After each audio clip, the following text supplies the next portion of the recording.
On today's show, we are joined by a figure whose influence runs deep through the evolution of British reggae music and the creativity industry that grew around it. This trailblazer is a pioneering producer, manager, author, and a cultural advocate with more than 3 decades shaping the sound, business, and legacy of UK reggae. As a founder of GT Records and the creative force behind My Boys Beats, he has worked with some of the most respected names in the genre, helping to develop artists, build platforms, and champion the next generation of talent. Beyond music, his career spans community engagement, youth development, public sector leadership, and insightful writing on the cultural impact of British reggae movement. A trailblazer, a mentor, a storyteller, and an architect of a musical legacy. It gives me great pleasure to welcome Grantley Haynes. Wow, I don't know how to follow that. How do I follow that? By just telling us your story. Welcome. Welcome, So good Elayne, to see you. and everybody else that's here, producers, technicians, and the like, And lights. We've got lights. The lights look good, right? They do. They look brilliant. So I wouldn't have it any other way. beautiful. Well, the first thing I've got to ask you, because you are a legend in the industry, especially reggae music. What drew you to the industry? Oh, that's a good question. What drew me to the industry? I suppose my dad, because when my dad was playing or buying records from the door, at the front door, I used to be the first to want to hear them and listen to them, and then I would sneak in his cabinet when he wasn't around, and I'd play them with my sister, my eldest sister, and we'd mix and blend and, get down and boogie to them. Mix and blends. What sort of system was you playing on then? The blue spot radiogram. Right. So And I used to be there with my recorder, yeah. taping them so that I could listen to them when I went upstairs. So, fast forward, you created GT Records. Yeah. And you had a vision. Has it turned out the way you visualised it? Gosh, yeah, and more. Because when I started with a DJ system, when everybody else was kind of playing the one record player, I went into a workshop that I'd hired, and I built myself a double-deck turntable system. I went to college and learnt electronics and made my own amplifiers, and I borrowed that money from my mother and my uncle who used to live in London on Mitcham Lane, and he lent me 400 quid and my mum lent me £200, and with that I bought speakers, and I made the crossover system, and I used to play not reggae dances, but I used to play, normal, gigs. So I had I had a number of different residencies, like 3 in 1 week. I'd be a DJ playing 3 different venues in 1 week, and one of those was the Strathallan in Birmingham, the Strathallan Hotel, and I got really well known, and through that I played at a girlfriend's party, and I met Rankin Roger and Dave Wakeling.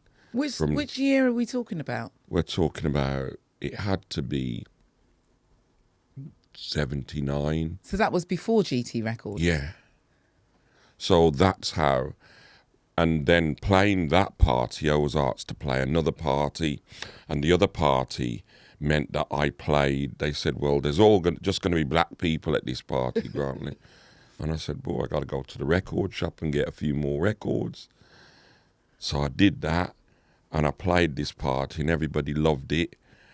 And then from there, I was asked to play at a number of different venues in Birmingham. And you was doing this on your own? It wasn't part of a sound system? Well, I was part of Duke Wally's sound system, and when they broke up, I was pretty disappointed, so I decided to make my own. And how old was you then? 17, 18. Wow. So you'd already had quite an illustrious career. Well, I used to come down to London with my mate Crooks and Zephaniah, and we used to buy records from Blacker Dread, Festus, Natty Frontline, Jazzbo, Castro Brown.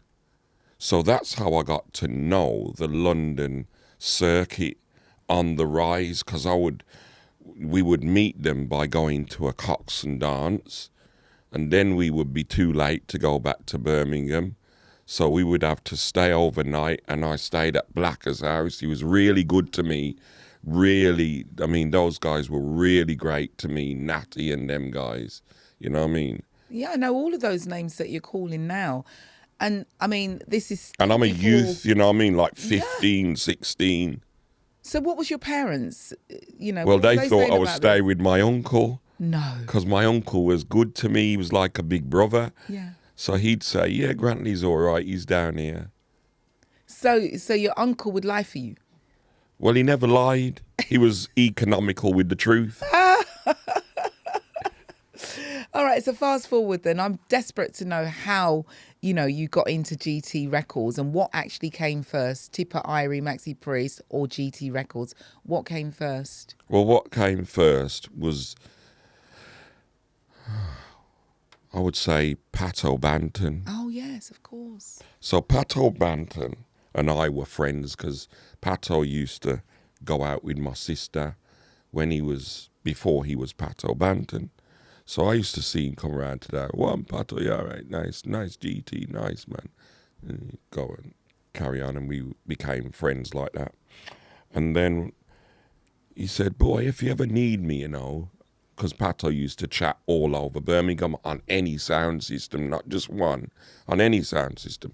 So I said, if you ever need me, call me, because his brother used to be part of my set, Yeah. GT 600. That's what it was called. So I said, boy, we're going to play a clash, you know, Winston. Call Pato. So he'd run home. He'd tell Pato that we was in a clash. And Pato would come round and he would chat and mash up the dance, and I'd carry on selecting. But one night we was in a big clash, and Pato came, boss up the dance, and then the whole crowd, about 400 youths, was around the set, and they said, oh, let Peter sing, man, let Peter sing. And I said, all right, who's Peter? And they said, oh, that Peter that I used to go Sunday school with, Peter Spence. So Peter Spence came and sang and obliterated the dance. So I won that clash, as the story goes. As the story goes. And then I started to work in London, because I was a chef at the time. And I worked for British Telecom in Bank, the headquarters. So I worked there, and for working at British Telecom, getting up at 5:30 in the morning, because I used to live in Garrett Lane, Tooting, right? So I'd jump on the tube, get to the east central area, and I would start work for 7 o'clock, cooking. So at the weekend, I would go out. Where did I go? Saxon. Met up with Smiley Culture and Asher Senator and became really tight with them. I mean, tight, really tight. So Smiley and Asher took me on board, and they said, boy, gee, you're pretty sensible, you are. You know how all you, where you know that from? I said, boy, I just, you know, went to university, went to college and that. You know what I mean? And they said, boy, me have a contract for saying when we go back at John, dub vendor. I looked on it. yeah. And I looked at it and I said, well, you need to try this, or that. And gave him a bit of advice and kept on giving him advice from there on. So one weekend, We were in London. I was in London. Over that weekend, I met Maxi Priest. Just come to chill out with Smiley, and Paul Robinson came in, checked Smiley, went. But Maxi stayed, and Maxi was sitting back in the chair. And Maxi said, "Boy, Smiley, me no know that album there." And he started to sing, and it was a Studio One dub album. Maxi just started to sing about 5 songs. And he looked at me and he said, "What do you think?" I said, "You're going to be huge." He said, "Oh, you know that." I said, "You're going to be huge, trust And me." these 5 songs that he was singing, they were what? Cover versions? No, these were His original songs? his original songs. Wow. Yeah. Like, he was singing, "In the springtime, Really? you can see nature full and free. High up in the trees, singing songs of freedom." And he's, Yeah. Now, and should I? So he was singing all of those And songs? throw me corn. Really? I throw me corn and never corn. So he was going up. He was just singing it, sitting in the chair. Yeah. We were just chilling. Yeah. And I won't tell you what he said to me because that's private between me and him. And he So said, why bother mention it if you're not going to? because I've got to. Why? Because Maxie will know if he's listening to this. And Maxie And he might, will be. And he might want to tell you, right? So okay. he might want to disclose it. But he said, this, and this. Check me. Yeah. Right? And I said, okay. But what led to that was Smiley, Asher and I went to the Lyceum to do a show. Big show. Huge. What's his name? Some massive DJs, including Rodigan. Yeah.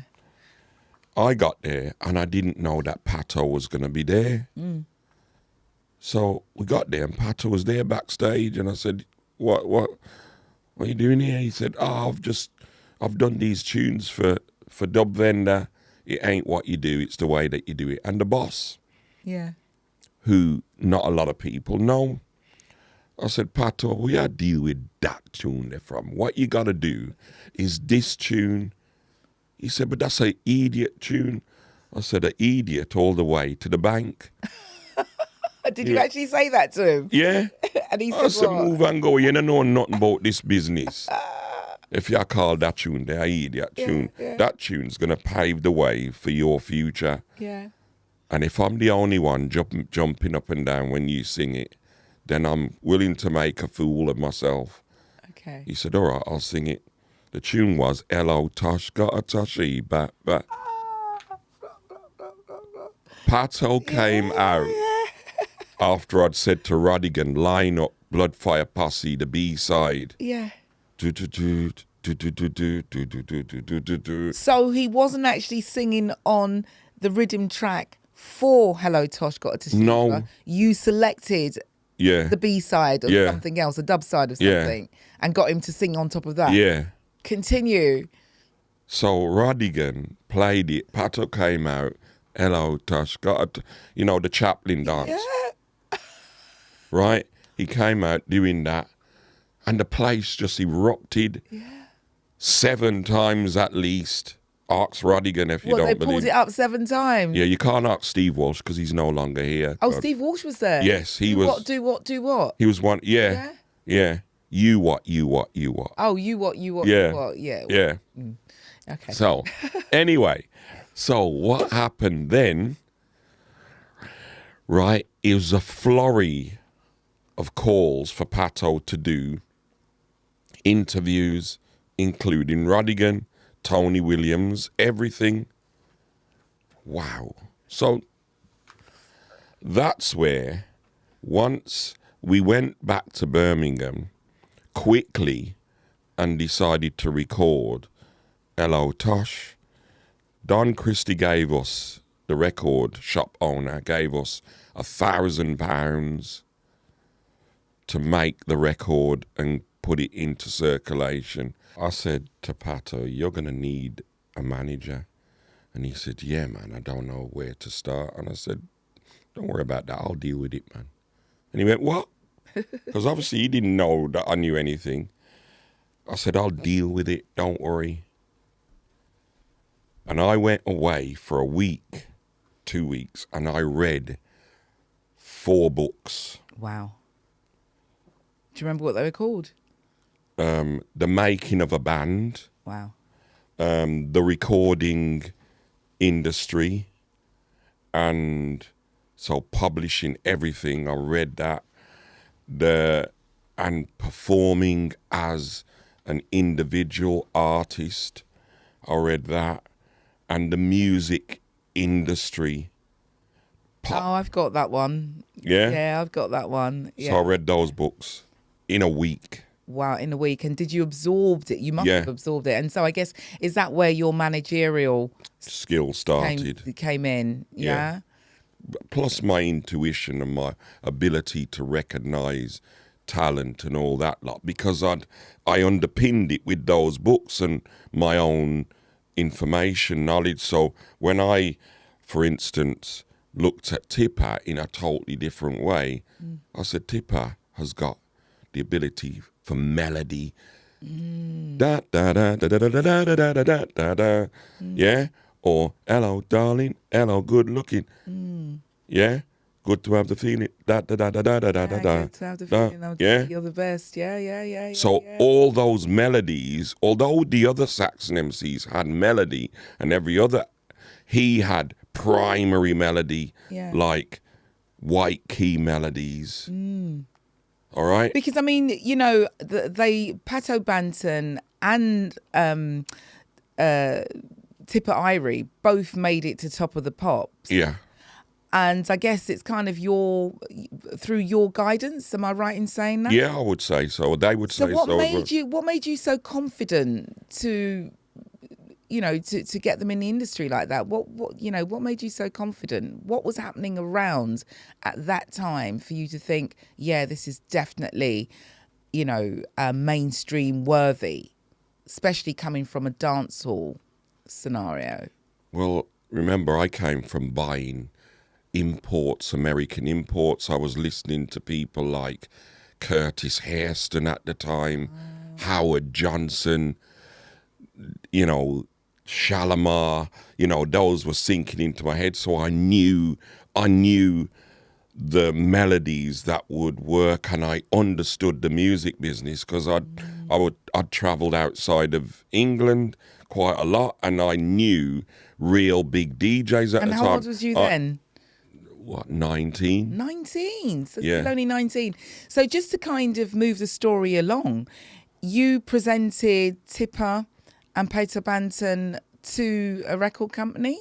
Right. Is that how it happened? I went out there and I recognised that everybody wanted Pato. Every big record label wanted Pato. So I said to Pato, no, we're not going to do that.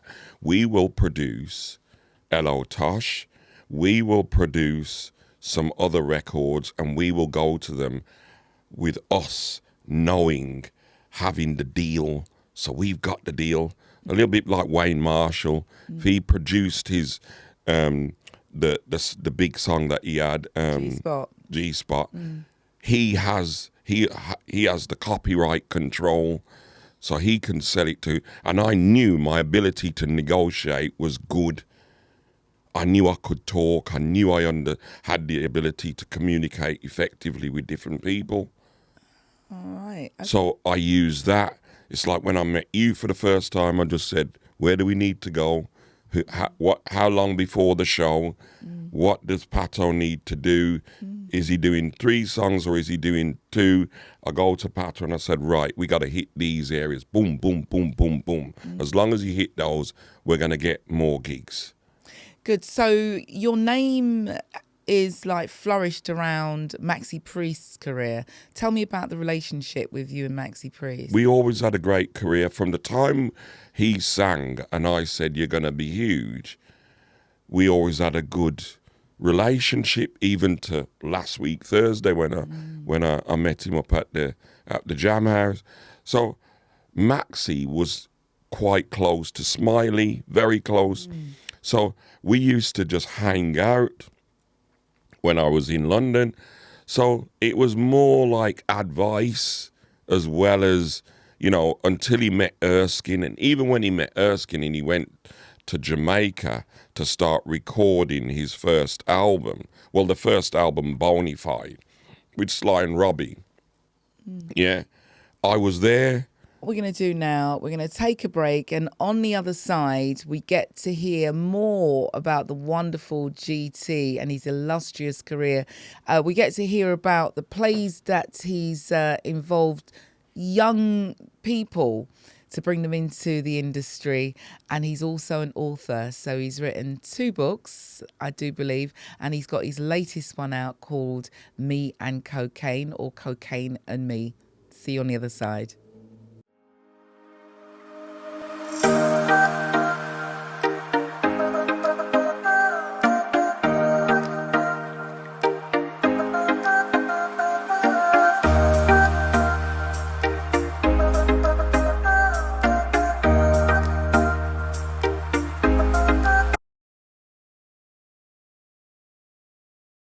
So Pato Banton and Tipper Irie Yeah. actually was a baptism of fire, even though you did give yourself some good grounding with the books. What happened after that? After Pato and Tipper, Yeah. well, obviously they went international, and I remember telling Pato, this is not your market, and him looking at me as if I was from nuts again. And I said, we're going to America. And we went to America through a great friend of mine, UB40's Mickey Virtue and Ali Campbell. And they said they know a couple of DJs that would love some of the stuff that Pato and Tipper were doing. And that's how it started. I got a call in the middle of the night once, and, you know, it ended up with Pato going on a university tour in Southern California. Now, you see, for me, that sounds like huge. It was. Huge. And I But mean, I didn't let it faze me. It didn't faze you. No. But how about the remuneration? Did the money match the status? Yeah. Because we know that within the reggae industry, especially back then, people weren't really getting paid what was due to them. What was that like, the business side? Did you take care of the business side as well? Ask Pato. Tipper always talks about it. He said, Grantley, above everything else, taught me about publishing, taught me about getting paid, taught me about contracts. And that's what I did. I looked after the contracts. I went to see Jay Bolberg, Miles Copeland, did a deal with them, and did a deal with Neil Fraser. And then I did a deal with us. I said, right, we're going to set up a publishing company, limited. What was it called? Tipper's was called Move Exit Limited, alongside me, and Pato's was called Goldmuster Limited. So now you've had a real taste for the music industry business, or the businesses, the music industry, and then along comes GT Records. How did... That was there before. Oh, that was there before? They actually signed a licensing agreement with GT's Records. So GT's Records then became solvent, and I did that across the world as well. Right, so tell me more about GT Records. Well, GT's Records started with Peter Spence, because nobody would record Peter Spence. Why? Because he wasn't known, he wasn't going to sell records. The business is about selling records. Right. The business is about streams, multi-million streams. The business is about selling MP3s. But we didn't have streams back then, though. No, but we had vinyl. So either you could, if you couldn't sell 400 or 500 records, you wasn't worth anything. I would say that Wayne Marshall probably sold close to 25,000 12 inches. Yeah, that kicked him off. Pato sold 18,000 copies of Hello Toshiba. Tipperary in its first week, Hello Darling, sold 50,000 copies. So you see, for me, it's like when I was over at EMI Records, what I found out is that they used to have this machine called Morton Brown's, which used to be in record shops that could afford that machine. Or the Gallup machine. Or the Gallup machine. Yeah. And so all the units, if you bought like a Maxi Priest record Song. from that store, then it would add to the total of the sales. But it didn't take into account the shops that couldn't afford that Molton Brown machine. That's Or right. the Gallup. So, so how did that affect the chart position for the tunes that you were putting out? Phenomenal question. This is what reggae artists or any artist that's an independent artist needs to know. You need to understand the business. It's the business. So you need to understand how chart compilation works. You need to understand how PPL works. You need to understand how PRS works. You need to understand how CPS works. And if you don't, you're missing out on a lot of money. So we might as well just come on Yes, to it your does. book now. So your book. Your book. It covers it all. The British reggae music industry. How much does it cover? Everything. Let's look through at the chapters. Yeah. I can't remember them all at the moment. Right, but I'll do this. Right. The Windrush legacy, that's talking about transatlantic slave trade and how we came here. Influences, what influenced that whole process. The arrival of Bob Marley and British reggae. British lovers rock. British music industry gathers momentum. What happened there? You had Steel Pulse, you had Aswad, you had all those pioneers, UB40. This is why nobody should ever worry about who's brought reggae to where it is. They should worry about where it is and what's going to fuel the next generation. All right? Gen Zs maybe, yeah. Radio. How important is radio, or was it then, and how important is it now? The ranking Miss P, people like yourself, people like David Rodigan, every time he plays a reggae record that was British, he's fueling the British reggae music industry. And so you see, you just mentioned something there. David Rodigan, he plays a record. He had massive influence. How about Tony Williams? Did it make much of a difference? Yes, of course. He was on Radio London. He had the prime time show on a Sunday afternoon in London. Don't make no mistake about it. Tony was a phenomenal individual, very, very iconic, very, very influential, right? He's the reason why some reggae artists have got awards because he did that. That was him doing that, making a statement. Then you have record companies and contracts. That's chapter 9. Then I go on to Pato Banton, Tipperary, Peter Spence, music promotion.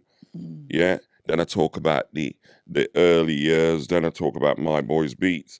Then I talk about social media and the music industry. Then I talk about the future of it. Then I talk about lonely days on the road, the days that I'm going to say, the days that you bawl for your family and your loved ones, the day that you cry when you get back home to that hotel, but you can't tell nobody. Yeah. But that's all part of the job, though, isn't it? It's all part of the job. Do people really see that as part of the job, or do they see the glamour? Do they see how great it looks? No, but what I mean by that, it's like, you've got all of the other trappings that go with it. You've got the fame, you've got the notoriety, you've got the tunes out there, but I guess people don't see the other side that's not so glamorous. But the other side that's not so glamorous is part of your workload. Yes, it is. It's part of your workload. So Definitely. You shouldn't crumble or grumble. Suck it up, mate. As long as you get paid. Yeah. Well, all right. So as long as you get paid, tell me about that. I heard a quip there. Well, I did. I got paid.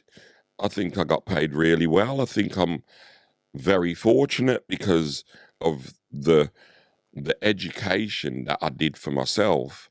I think I was clear about where the sources of income should or would come from. So I was, I used to fly to to Los Angeles, and I used to look at the books. So and you I did would, the books as well? yeah. Mm. Who else? Because you haven't got this great team of people. You got about 3. I had a PA. I had Keith Brown, and I had myself as management. So obviously you had the glory days, and then it starts to peter out. Yeah. You know, what did you do? Did you just sit around? What did you do to, sustain your business then? That's a really good question. And John McGilvery from Dub Vendor Arts he said, the difference between you, Grantley, is you took the business outside of the UK. So there's this big wide world out there that I was getting into, and that's what helps Tipper and Pato eat today. To this very day, that's how they eat. So do you still get royalties for their performances? And Yeah. you still get royalties? Yeah. Yeah, okay. You did a very good deal. How much do you get? Oh, I'm not going to disclose that. You're funny. Why not? You're disclosing everything else. You're an author. You're teaching us. So, all right. So take us on to your work in the community then with young people. Well, I left the music industry. I said to Tips and Peter Spence, and Pato knew that I was going. I gave them 6 months' notice, and I said, I'm out. Why are you out? I said, because I don't see my kids.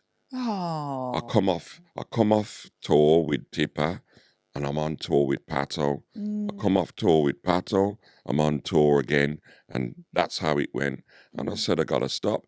And I can't take the pain anymore, the crying, the dad, I want you to come home, and breaking up relationships, tearing them apart, not just breaking them up. What do you mean with the partners that you're with? Yeah. How many baby mothers have you got? 1. Great, isn't it? Yeah. How many kids do you have? 2 that I know about. Why do you say relationships? Because I had relationships with other women after my baby mother and I broke up. Oh, I see. And they still ended, in tears. So is it that, I mean, I think you've missed a trick, really. I did. You missed a trick because you weren't buying them things. All this money you was earning. I was. What was you doing with it? Listen, you know this as well as I do. I'm not sure I do, but carry on. And so does the woman sitting behind me. Women want affection and attention. Yeah, I know. No. Yeah, but money is just a natural thing that follows. Did they own a fur coat from you? I won't answer any jewelry, that. Any diamonds, yes. Any bling? Yeah, they did own bling, but what can I say? But that's not enough. No. You want somebody there. Yeah. I remember when I got married, and I by that time I'd gone into a different business with the government, central government, which is why I wrote the book Crack, Cocain, Treatment and Me. And again, I wasn't there, and I could understand the problem because, you come home and she thinks, oh, great, we're going to have some time together now. And the phone rings and it's somebody important, or you're away overnight for 2 nights. And by the time you get to bed, it's like 11 o'clock, and that's when you're calling her. No, that's not good. No, it's not. I suppose you've got another book to write then to school people as to how to manage their career and their personal relationships. What are you on about? I've failed? Yeah, no, but you would have learned from your failure. I did. There's some people who are megastars. Denzel Washington, for example, same woman throughout his career. In fact, she used to pay the bills, but I'm pretty sure they've lived, yes, right? Yes, I do. Hours and days and probably years apart while he's off shooting a movie. So maybe we could benefit from your But she research there. understands. Oh, You your see, partners didn't you, understand. no, but they didn't know. I didn't know. I didn't realize what my role really was in that relationship.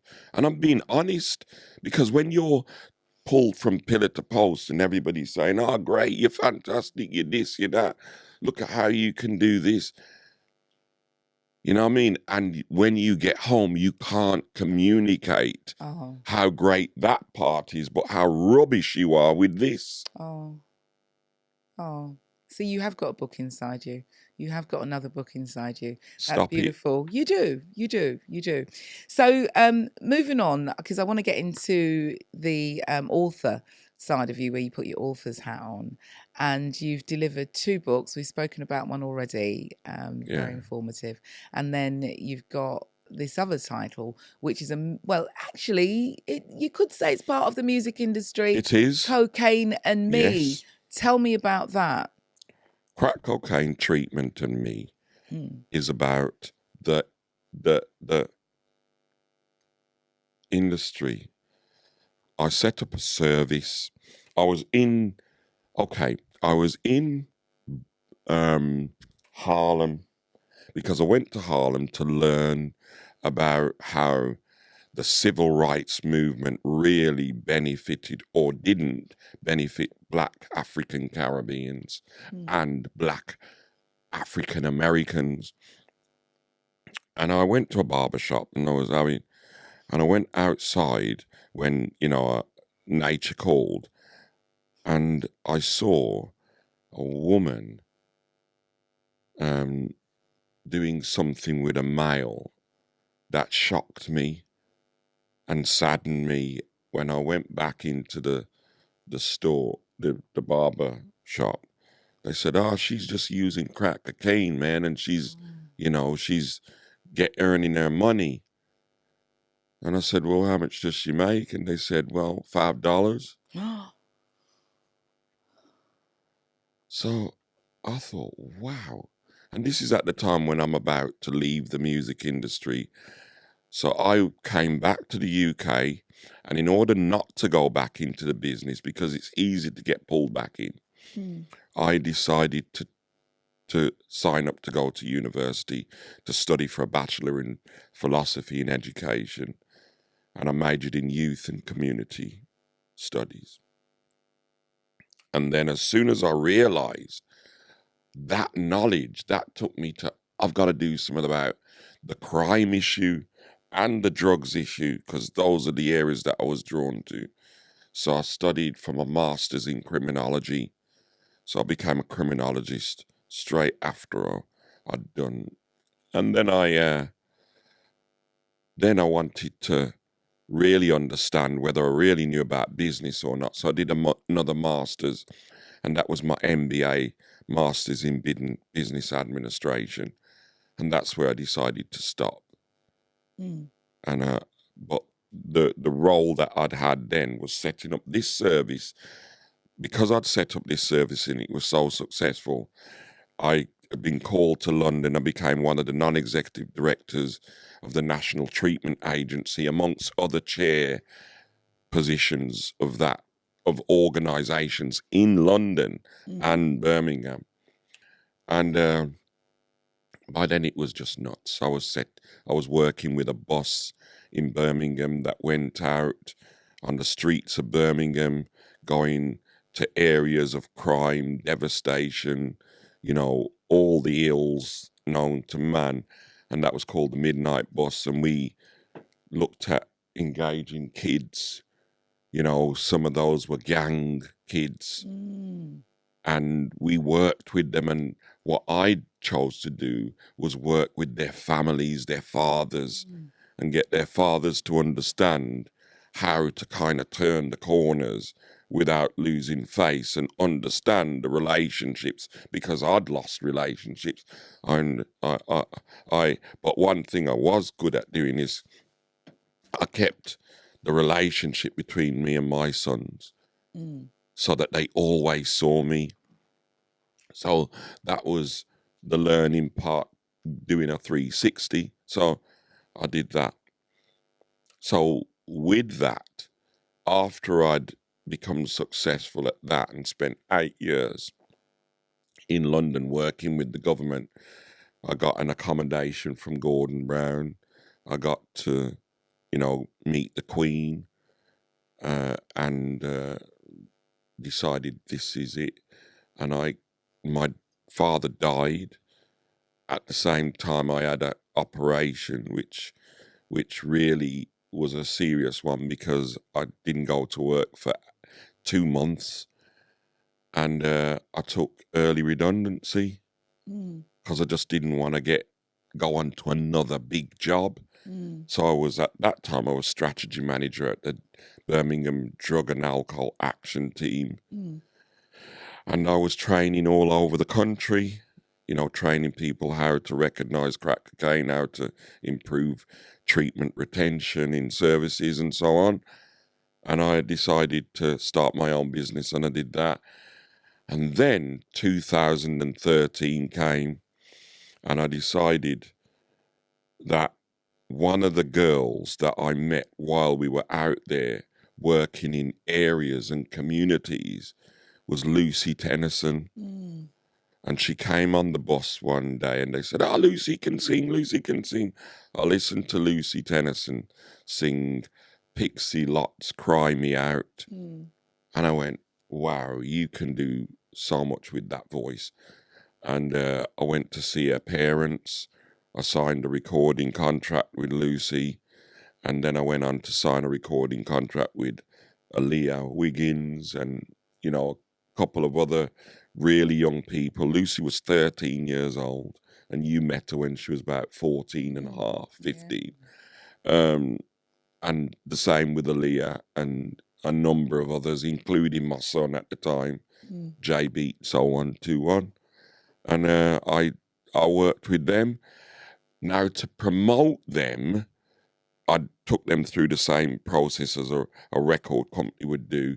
But what I also did, which was a little bit off the cuff, is I said, listen, we'll do a musical, and we'll take the music that you've done and we'll put it into a play.